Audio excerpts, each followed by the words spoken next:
ஆந்திராவில் கொல்லப்பட்ட 20 தமிழர்களில் 6 பேரின் உடல்களை மறுபிரேத பரிசோதனை செய்ய ஹைதராபாத் உயர்நீதிமன்றம் உத்தரவிட்டுள்ள நிலையில் இன்று மறுபிரேத பரிசோதனை நடைபெறவுள்ளது.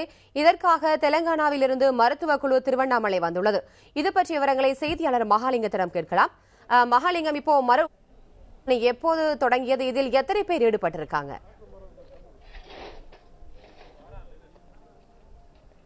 நிச்சயமாக லத்திகா, அதாவது திருவண்ணாமலை மாவட்டத்தில் உள்ள திருவண்ணாமலை அரசு மருத்துவமனை கல்லூரியில் தற்பொழுது இந்த துப்பாக்கிச் சூட்டில் இறந்து போனவர்களுடைய 6 பேருடைய உடல் தற்போது மீண்டும் மறுபிரேத பரிசோதனைக்கு உட்படுத்தப்பட்டிருக்கிறது.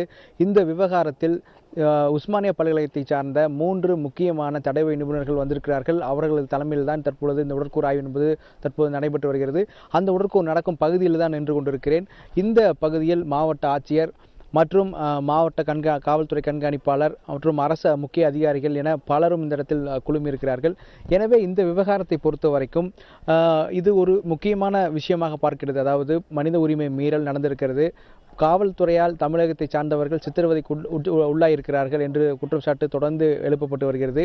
அரசியல் தரப்பிலும் சரி, மனித உரிமை ஆர்வலர்களும் சரி என பல தரப்பிலும் இதுபோன்ற குற்றச்சாட்டுக்கு எழுந்துள்ள சூழ்நிலையில் தற்பொழுது இந்த மறுபிரேத பரிசோதனை என்பது அவசியமாவதாக குடும்பத்தினரும் மனித உரிமை ஆர்வலர்களும் கருதுகிறார்கள். தற்பொழுது நம்முடன் இந்த துப்பாக்கிச் சூட்டில் பாதிக்கப்பட்ட குடும்பத்தை சார்ந்த நபர்கள் நம்மோடு இருக்கிறார்கள். அவரிடம் பேசுவோம். இந்த துப்பாக்கி சூட்டு சம்பவத்தில் உயிரிழந்தவனுடைய பாதிக்கப்பட்டவங்கிற அந்த ஒரு அடிப்படையில் இந்த மறுபிரேத பரிசோதனை எந்த அளவுக்கு தேவைப்படுகிறத நீங்கள் கருதுறீங்க?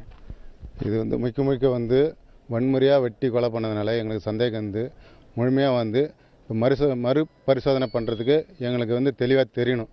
அவங்க போனது எதுக்காக சந்தேகமாக பிடிச்சி போட்டு எதுக்காக கொலை பண்ணாங்க அப்படின்றது எங்களுக்கு தெளிவாக தெரியணும். அதனால் பாடியை ரீபரிசோதனை பண்ணுறதுக்கு இப்போ திருவண்ணாமலை அரசு மருத்துவமனையில் ஆய்வு பண்ணிகிட்ருக்காங்க. அது பண்ண எங்களுக்கு அந்த ரிசல்ட்டு நல்லபடியாக கிடைக்கும் அப்படின்ற ஒரு நம்பிக்கையில் நாங்கள் வந்திருக்கோம். எல்லோரும் உறவினர்கள் எல்லாரும் 6 பாடியோட வந்திருக்கிறோம். இப்போது பிரேத பரிசோதனைக்கு பிறகு நீங்கள் உடலை வாங்கிக்குவீங்களா? ஏற்கனவே உடலை வாங்க மாட்டோம்னு போராட்டம் பண்ணீங்க. பிரேத பரிசோதனைக்கு பிறகு என்ன முடிவெடுக்க போகிறீங்க? பிரேத பரிசோதனை பண்ண பிறகு எங்களுக்கு ஒரு அரசாங்கம் என்ன முடிவுன்றத ஒரு தெளிவாக சொன்னாங்கன்னாக்கா பாடியை வாங்கி நாங்கள் எரிக்கிற மாதிரி ஒரு முடிவு பண்ணியிருக்கோம். அதனால் ஏற்கனவே திருப்பதியில் இந்த சம்பவம் நடைபெற்ற அன்னைக்கு இரவில் பிரேத பரிசோதனை நடத்தியிருக்காங்க. இப்போ மீண்டும் ஒரு பிரேத பரிசோதனை தெலுங்கானா மாநிலத்தை சார்ந்த நிபுணர்கள் இப்போ நடத்துகிறாங்க. இப்போ உங்களுடைய கோரிக்கை என்ன? மாநில அரசு உங்கள் கோரிக்கை என்ன? கோரிக்கை என்னன்னாக்கா, அவங்க வன்மையாக கொலை பண்ணியிருக்காங்க.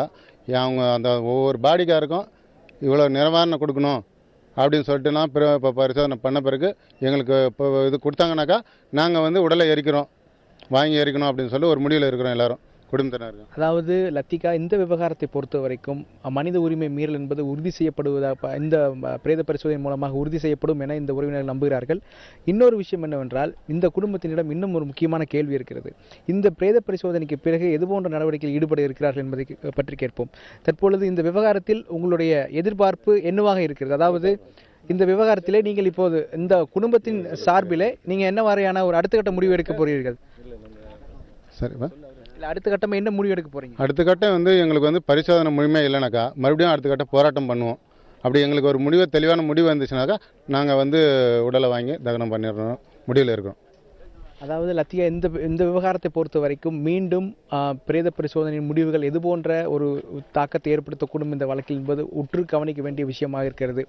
ஏனென்றால் திருப்பதியில் இந்த இறந்து போன 20 பேருடைய உடலுக்கும் பிரேத பரிசோதனை என்பது செய்யப்பட்டு அறிக்கை தாக்கல் செய்யப்பட்டிருக்கிறது நீதிமன்றத்தில். தற்பொழுது மீண்டும் 6 பேருடைய உடலுக்கு பிரேத பரிசோதனை நடைபெற்றுக் கொண்டிருக்கிறது. மீதமுள்ள உடலெல்லாம் ஏற்கனவே எரிக்கப்பட்டு விட்டன. எனவே இந்த 6 பேருடைய உடலில் எது போன்ற காயங்கள் இருக்கின்றன, எது போன்ற துப்பாக்கிச் சூட்டு சம்பவம் நடைபெற்ற தொடர்பான காயங்கள் பதிவாகியிருக்கின்றன. ஏற்கனவே மனித உரிமை ஆர்வலர்கள் குற்றம் சாட்டியது என்னவென்றால், பல இடங்களிலே தீக்காயங்கள் இருக்கின்றன, அமில வீச்சுக்குள்ளான போன்ற ஒரு தோல் சில இடங்களில் காட்சியளிக்கின்றன என்றெல்லாம் குற்றச்சாட்டுகளை முன்வைத்திருக்கிறார்கள். எனவே இந்த மனித உரிமை மீறல் நடந்ததற்கான ஆதாரமாக இந்த உடல் பார்க்கப்படுகிறது. அந்த உடலில் உள்ள தற்போது நடத்தப்படும் ஆய்வு என்பது அடுத்த கட்டமாக இந்த வழக்கு விசாரணையை நகர்த்தி செல்வதற்கு உதவியாக இருக்கும் என நம்பப்படுகிறது. லத்திகா, பிரேத பரிசோதனை தொடர்பான உங்களுடைய விரிவான தகவல்களுக்கு நன்றி மகாலிங்கம்.